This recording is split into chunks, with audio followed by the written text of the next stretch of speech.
नमस्कार। हमारे चैनल में आपका हार्दिक स्वागत है। एक बार प्रेम से बोलिए श्री सत्यनारायण भगवान की जय। आज हम आपको बताने जा रहे हैं सत्यनारायण भगवान के व्रत की पूजन विधि, सामग्री, व्रत का महात्म्य, व्रत कथा तथा आरती। सबसे पहले बात करते हैं पूजा की विधि की। व्रत करने वाला पूर्णिमा व संक्रांति के दिन सायंकाल को स्नान आदि से निवृत्त होकर पूजा स्थान में आसन पर बैठकर श्रद्धा पूर्वक श्री गणेश, गौरी, वरुण आदि सभी देवताओं का ध्यान करके पूजन करे और संकल्प करे कि मैं श्री सत्यनारायण स्वामी का पूजन तथा कथा श्रवण सदैव करूँगा। पुष्प हाथ में लेकर नारायण का ध्यान करे। यज्ञोपवीत पुष्प, धूप, नैवेद्य आदि से युक्त होकर स्तुति करे। हे भगवान, मैंने श्रद्धा पूर्वक फल, जल आदि सब सामग्री आपको अर्पण की है, इसे स्वीकार कीजिए। मेरा आपको बारंबार नमस्कार है। इसके बाद श्री सत्यनारायण जी की कथा पढ़ें अथवा श्रवण करें। पूजा की सामग्री: केले के खंभे, पंचपल्लव, कलश, पंचरत्न, चावल, कर्पूर, धूप, पुष्पों की माला, श्रीफल, ऋतुफल, अंगवस्त्र, नैवेद्य, कलावा, आम के पत्ते, सोने की प्रतिमा, यज्ञोपवीत, वस्त्र, गुलाब के फूल, दीप, तुलसी दल, पान, पंचामृत अर्थात दूध, दही, घी, शहद, शक्कर, केसर, बंधनवार, चौकी। तो आइए शुरू करते हैं श्री सत्यनारायण व्रत की कथा। पहला अध्याय। एक समय नैमिषारण्य तीर्थ में शौनक आदि 88,000 ऋषियों ने श्री सूत जी से पूछा, हे प्रभु, इस कलयुग में वेद विद्या रहित मनुष्यों को प्रभु भक्ति किस प्रकार मिलेगी तथा उनका उद्धार कैसे होगा? इसलिए हे मुनिश्रेष्ठ, कोई ऐसा तप कहिए जिससे थोड़े समय में पुण्य प्राप्त होवे तथा मन वांछित फल मिले। वह कथा सुनने की हमारी इच्छा है।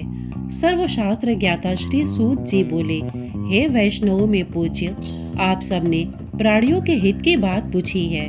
अब मैं उस श्रेष्ठ व्रत को आप लोगों से कहूँगा जिस व्रत को नारद जी ने लक्ष्मी नारायण से पूछा था और लक्ष्मीपति ने मुनि श्रेष्ठ नारद से कहा था। सो ध्यान से सुनो। एक समय योगी राज नारद जी दूसरों के हित की इच्छा से अनेक लोकों में घूमते हुए मृत्यु लोक में आ पहुँचे। यहाँ अनेक योनियों में जन्मे हुए प्रायः सभी मनुष्यों को अपने कर्मों द्वारा अनेक दुखों से पीड़ित देखकर सोचा, किस यत्न के करने से निश्चय ही दुखों का नाश हो सकेगा। ऐसा मन में सोचकर विष्णु लोक को गए। वहाँ श्वेत वर्ण और 4 भुजाओं वाले देवों के ईश नारायण का, जिनके हाथों में शंख, चक्र, गदा और पद्म थे तथा वरमाला पहने हुए थे, देखकर स्तुति करने लगे। हे भगवान, आप अत्यंत शक्ति से संपन्न हैं। मन तथा वाणी भी आपको नहीं पा सकती। आपका आदि, मध्य, अंत नहीं है। निर्गुण स्वरूप सृष्टि के कारणभूत व भक्तों के दुखों को नष्ट करने वाले हो। आपको मेरा नमस्कार है। नारद जी से इस प्रकार की स्तुति सुनकर विष्णु भगवान बोले कि हे मुनिश्रेष्ठ, आपके मन में क्या है? आपका किस काम के लिए आगमन हुआ है? निसंकोच कहो। तब नारद मुनि बोले, मृत्यु लोक में सब मनुष्य जो अनेक योनियों में पैदा हुए हैं, अपने अपने कर्मों के द्वारा अनेक प्रकार के दुखों से दुखी हो रहे हैं। हे नाथ, मुझ पर दया रखते हो तो बतलाइए कि उन मनुष्यों के सब दुख थोड़े से ही प्रयत्न से कैसे दूर हो सकते हैं? श्री भगवान जी बोले, हे नारद, मनुष्यों की भलाई के लिए तुमने बहुत अच्छी बात पूछी है। जिस काम के करने से मनुष्य मोह से छूट जाता है, वह मैं कहता हूँ, सुनो। बहुत पुण्य देने वाला स्वर्ग तथा मृत्यु लोक दोनों में दुर्लभ एक उत्तम व्रत है। आज मैं प्रेम वश होकर तुमसे कहता हूँ, सत्यनारायण का यह व्रत अच्छी तरह विधि पूर्वक करके मनुष्य तुरंत ही यहाँ सुख भोग कर मरने पर मोक्ष को प्राप्त होता है।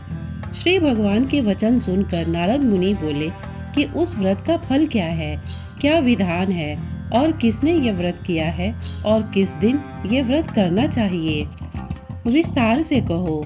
भगवान बोले, दुख शोक आदि को दूर करने वाला, धन धान्य को बढ़ाने वाला, सौभाग्य तथा संतान को देने वाला यह व्रत सब स्थानों पर विजयी करने वाला है।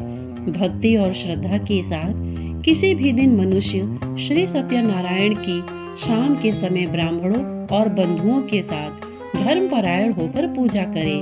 भक्ति भाव से नैवेद्य, केले का फल, घी, दूध और गेहूं का जोड़ सवाया लेवे।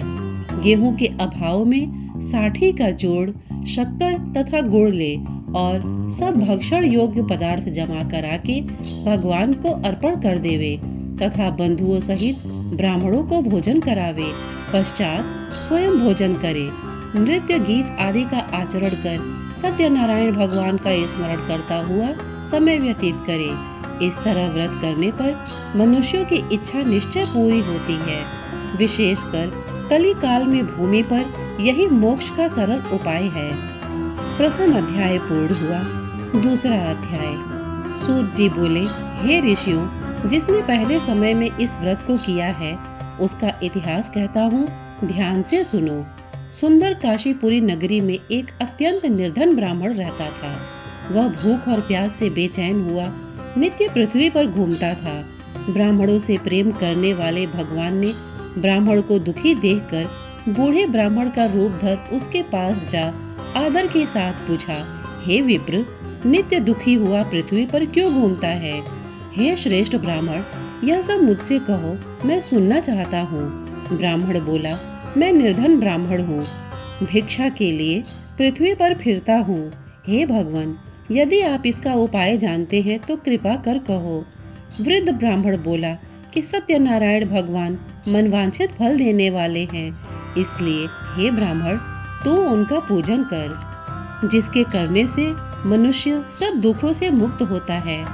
ब्राह्मण को व्रत का सारा विधान बतलाकर बूढ़े ब्राह्मण का रूप धारण करने वाले सत्यनारायण भगवान अंतर्धान हो गए। जिस व्रत को वृद्ध ब्राह्मण ने बतलाया है, मैं उसको करूँगा, यह निश्चय करने पर उसे रात में नींद भी नहीं आई। वह सवेरे उठ सत्यनारायण के व्रत का निश्चय कर भिक्षा के लिए चला। उस दिन उसको भिक्षा में बहुत धन मिला, जिससे बंधु बांधवों के साथ उसने सत्यनारायण का व्रत किया। इसके करने से वो ब्राह्मण सब दुखों से छूटकर अनेक प्रकार की संपत्तियों से युक्त हुआ। उस समय से वह ब्राह्मण हर मास व्रत करने लगा। इस तरह सत्यनारायण भगवान के व्रत को जो करेगा वो सब पाप से छूटकर मोक्ष को प्राप्त होगा। आगे जो पृथ्वी पर सत्यनारायण का व्रत करेगा वह मनुष्य सब दुखों से छूट जाएगा। इस तरह नारद जी से नारायण का कहा हुआ यह व्रत मैंने तुमसे कहा। हे विप्रो, मैं अब और क्या कहूँ? ऋषि बोले, हे मुनीश्वर, संसार में इस ब्राह्मण से सुनकर किस किस ने इस व्रत को किया, हम वह सब सुनना चाहते हैं। इसके लिए हमारे मन में श्रद्धा है। सूत जी बोले, हे मुनियों, जिस जिसने इस व्रत को किया है वह सब सुनो। एक समय एक ब्राह्मण धन और ऐश्वर्य के अनुसार बंधु बांधवों के साथ व्रत करने को तैयार हुआ। उसी समय एक लकड़ी बेचने वाला बूढ़ा आदमी आया और बाहर लकड़ियों को रखकर ब्राह्मण के मकान में गया। प्यास से दुखी लकड़हारा उनको व्रत करते देखकर ब्राह्मण को नमस्कार कर कहने लगा कि आप ये क्या कर रहे हैं और इसके करने से क्या फल मिलता है, कृपा करके मुझे कहो। ब्राह्मण ने कहा, सब मनोकामनाओं को पूरा करने वाला ये सत्यनारायण भगवान का व्रत है। इसकी ही कृपा से मेरे यहाँ धन धान्य आदि की वृद्धि हुई है। ब्राह्मण से इस व्रत के बारे में जानकर लकड़हारा बहुत प्रसन्न हुआ। चरणामृत ले और खाने के बाद अपने घर को गया। लकड़हारे ने अपने मन में इस प्रकार का संकल्प किया कि आज शाम में लकड़ी बेचने से जो धन मिलेगा उसी से सत्यनारायण देव का उत्तम व्रत करूंगा। यह मन में विचार कर वह बूढ़ा आदमी लकड़ियां अपने सिर पर रखकर जिस नगर में धनवान लोग रहते थे वह ऐसे नगर में गया। उस रोज वहां पर उसे उन लकड़ियों का दाम पहले दिनों से चौगुना मिला। तब वह बूढ़ा लकड़हारा दाम ले और अति प्रसन्न होकर पके केले की फली, शक्कर, घी, दुग्ध, दही और गेहूं का चूर्ण इत्यादि सत्यनारायण भगवान के व्रत की कुल सामग्रियों को लेकर अपने घर गया। फिर उसने अपने भाइयों को बुलाकर विधि के साथ भगवान जी का पूजन किया और व्रत किया। उस व्रत के प्रभाव से वह बूढ़ा लकड़हारा धन पुत्र आदि से युक्त हुआ और संसार के समस्त सुख भोग कर बैकुंठ को चला गया। दूसरा अध्याय पूर्ण हुआ। तीसरा अध्याय। सूत जी बोले, हे श्रेष्ठ मुनियों, अब आगे की कथा कहता हूँ, सुनो। पहले समय में उल्का मुख नाम का एक बुद्धिमान राजा था। वह सत्य वक्ता और जितेंद्रिय था। प्रतिदिन देव स्थानों पर जाता तथा गरीबों को धन देकर उनके कष्ट दूर करता था। उसकी पत्नी कमल के समान मुख वाली और सती साध्वी थी। भद्रशिला नदी के तट पर उन दोनों ने श्री सत्यनारायण का व्रत किया। उस समय वहां एक साधु वैश्य आया। उसके पास व्यापार के लिए बहुत सा धन था। वह नाव को किनारे पर ठहराकर राजा के पास आ गया और राजा को व्रत करते हुए देखकर विनय के साथ पूछने लगा, हे राजन, भक्ति युक्त चित्त से ये आप क्या कर रहे हैं? मेरी सुनने की इच्छा है, सो आप मुझे यह बताइए। राजा बोला, हे साधु, अपने बांधवों के साथ पुत्र आदि की प्राप्ति के लिए ये महाशक्तिवान सत्यनारायण भगवान का व्रत व पूजन किया जा रहा है। राजा के वचन सुनकर साधु आदर से बोला, हे राजन, मुझसे इसका सब विधान कहो। मैं भी आपके कथनानुसार इस व्रत को करूँगा। मेरे भी कोई संतान नहीं है और इससे निश्चय ही होगी। राजा से सब विधान सुन व्यापार से निवृत्त हो वो आनंद के साथ घर गया। साधु ने अपनी स्त्री से संतान देने वाले उस व्रत का समाचार सुनाया और कहा कि जब मेरे संतान होगी तब मैं इस व्रत को करूँगा। साधु ने ऐसे वचन अपनी स्त्री लीलावती से कहे।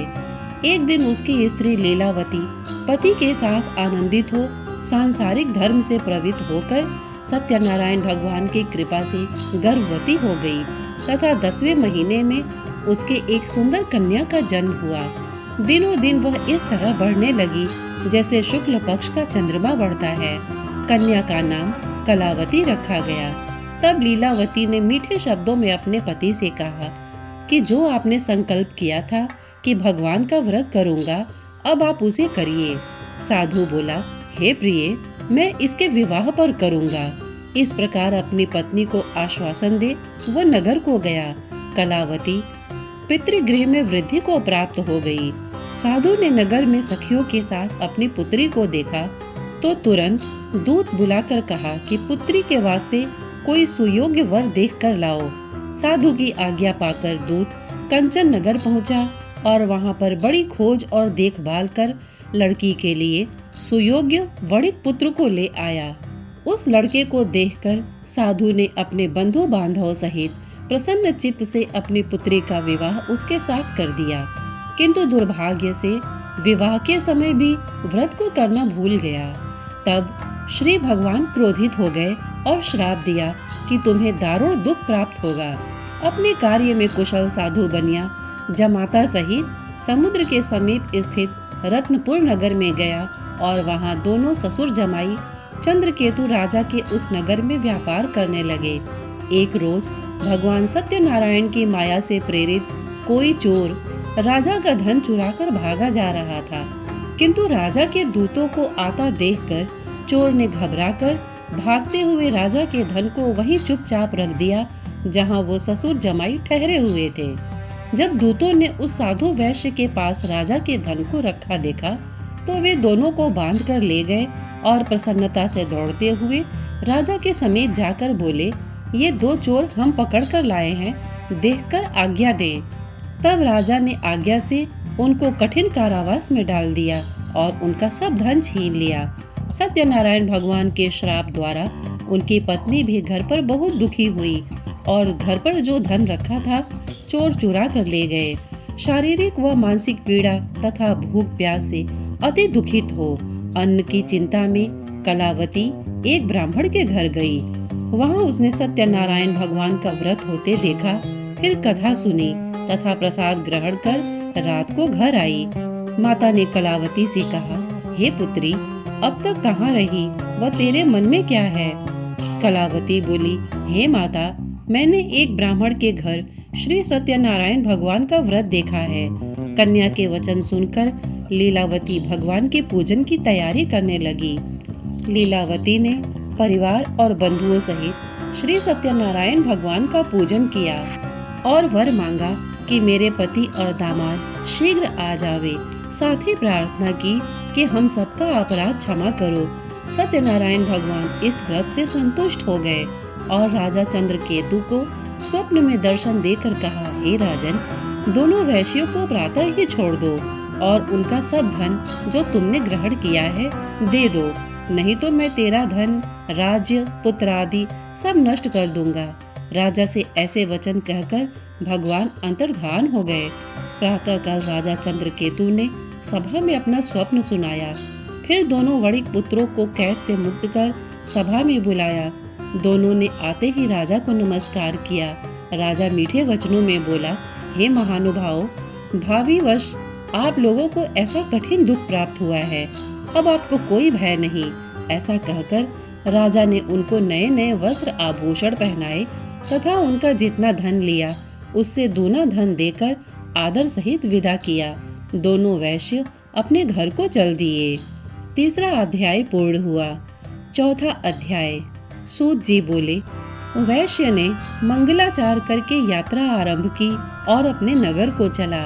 उनके थोड़ी दूर निकलने पर दंडी वेशधारी सत्यनारायण ने उनसे पूछा, हे साधु, तेरी नाव में क्या है? अभिमानी वणिक हंसता हुआ बोला, हे दंडी, आप क्यों पूछते हो? क्या धन लेने की इच्छा है?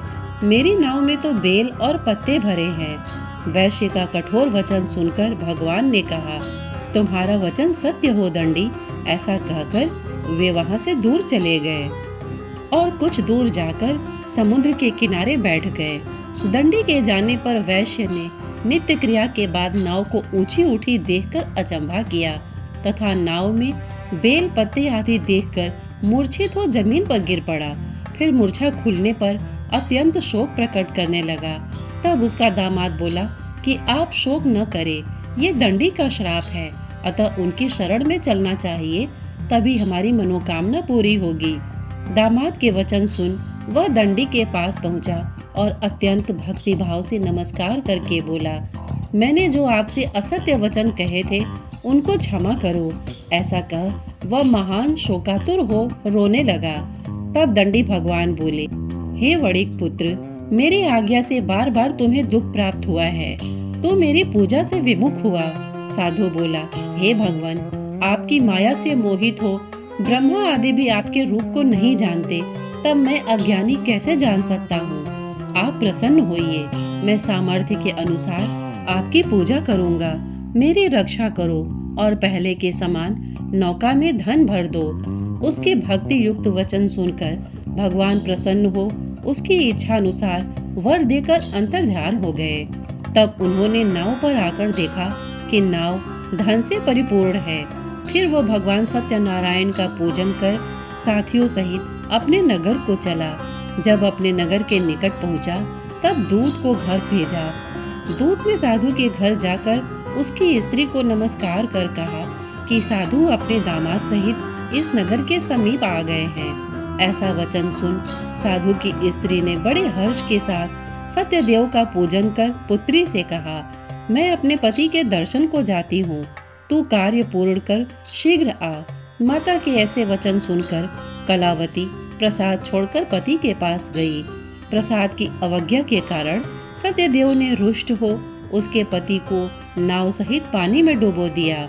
कलावती अपने पति को न देखकर रोती हुई जमीन पर गिर गई। इस तरह नौका को डूबा हुआ तथा कन्या को रोती देख साधु दुखित हो बोला, हे प्रभु, मुझसे या मेरे परिवार से जो भूल हुई है उसे क्षमा करो। उसके दीन वचन सुनकर सत्यदेव प्रसन्न हो गए और आकाशवाणी हुई, हे साधु, तेरी कन्या मेरे प्रसाद को छोड़कर आई है, इसलिए इसका पति अदृश्य हुआ है। यदि वो घर जाकर प्रसाद खाकर लौटे तो इसे पति अवश्य मिलेगा। ऐसी आकाशवाणी सुनकर कलावती ने घर पहुंचकर प्रसाद खाया। फिर आकर पति के दर्शन किए तत्पश्चात साधु ने बंधु बांधवों सहित सत्यदेव का विधि पूर्वक पूजन किया। उस दिन से वो हर पूर्णिमा को सत्यनारायण का पूजन करने लगा। फिर इस लोक का सुख भोग कर अंत में स्वर्ग लोक को गया। चतुर्थ अध्याय पूर्ण हुआ। पांचवा अध्याय। सूत जी बोले, हे ऋषियों, मैं और भी कथा कहता हूँ, सुनो। प्रजापालन में लीन तुंगध्वज नाम का एक राजा था। उसने भी भगवान का प्रसाद त्याग कर बहुत दुख पाया। एक समय वन में जाकर वन्य पशुओं को मारकर बड़ के पेड़ के नीचे आया। वहां उसने ग्वालों को भक्ति भाव से बांधवों सहित सत्यनारायण जी का पूजन करते देखा। राजा देखकर भी अभिमानवश वहां नहीं गया और न नमस्कार ही किया। जब ग्वालों ने भगवान का प्रसाद उसके सामने रखा तो वह प्रसाद को त्याग कर अपनी सुंदर नगरी को चला। वहीं उसने अपना सब कुछ नष्ट हुआ पाया तो वह जान गया कि यह सब भगवान ने किया है। तब वह विश्वास कर ग्वालों के पास गया और विधि पूर्वक पूजन कर प्रसाद खाया तो सत्यदेव की कृपा से पहले जैसा था सब वैसा ही हो गया। फिर दीर्घ काल तक सुख भोग कर मरने पर स्वर्ग लोक को गया। जो मनुष्य इस परम दुर्लभ व्रत को करेगा, भगवान की कृपा से उसे धन धान्य की प्राप्ति होगी। निर्धन धनी और बंदी बंधन से मुक्त होकर निर्भय हो जाता है। संतानहीनों को संतान प्राप्ति होती है तथा सब मनोरथ पूर्ण होकर अंत में बैकुंठ धाम को जाता है। जिन्होंने पहले इस व्रत को किया, अब उनके दूसरे जन्म की कथा कहता हूँ। वृद्ध शतानंद ब्राह्मण ने सुदामा का जन्म लेकर मोक्ष को पाया। उल्का मुख नाम का राजा दशरथ होकर बैकुंठ को प्राप्त हुआ। साधु नाम का वैश्य ने मूढ़ध्वज बनकर अपने पुत्र को आरे से चीरकर मोक्ष को प्राप्त किया। महाराज तुंगध्वज ने स्वयंभू होकर भगवान में भक्ति युक्त हो कर्म कर मोक्ष को प्राप्त किया। सत्यनारायण भगवान की कथा पूर्ण हुई। श्री सत्यनारायण जी की आरती। जय लक्ष्मी रमणा, श्री जय लक्ष्मी रमणा, सत्यनारायण स्वामी जनपातक हरणा, श्री जय लक्ष्मी रमणा। रत्न जड़ित सिंहासन अद्भुत छवि राजे, नारद करत निरंतर घंटा ध्वनि बाजे। जय लक्ष्मी रमणा। प्रकट भये कलि कारण द्विज को दर्श दियो, बूढ़ो ब्राह्मण बन के कंचन महल कियो। जय लक्ष्मी रमणा। दुर्बल भील कराल जिन पर कृपा करी, चंद्रचूड़ एक राजा तिनकी विपत्ति हरी। जय लक्ष्मी रमणा। वैश्य मनोरथ पायो श्रद्धा तज दीनी, सो फल भोग्यो प्रभु जी फिर स्तुति कीनी। जय लक्ष्मी रमणा। भाव भक्ति के कारण छिन छिन रूप धर्यो, श्रद्धा धारण कीनी तिनको काज सर्यो। जय लक्ष्मी रमणा। ग्वाल बाल संग राजा वन में भक्ति करी, मन वांछित फल दीनो दीन दयाल करी। जय लक्ष्मी रमणा। चढ़त प्रसाद सवायो कदली फल मेवा, धूप दीप तुलसी से राजी सत्य देवा। जय लक्ष्मी रमणा। श्री सत्यनारायण जी की आरती जो कोई गावे, कहत शिवानंद स्वामी मनवांछित फल पावे। जय लक्ष्मी रमणा, जय लक्ष्मी रमणा, श्री जय लक्ष्मी रमणा। सत्यनारायण स्वामी जनपातक हरणा, जय लक्ष्मी रमणा। श्रोतागण, एक बार प्रेम से बोलिए श्री सत्यनारायण भगवान की जय। इतने धैर्य से इसे सुनने के लिए आपने अपना बहुमूल्य समय दिया, इसके लिए आपका बहुत बहुत धन्यवाद। नमस्कार।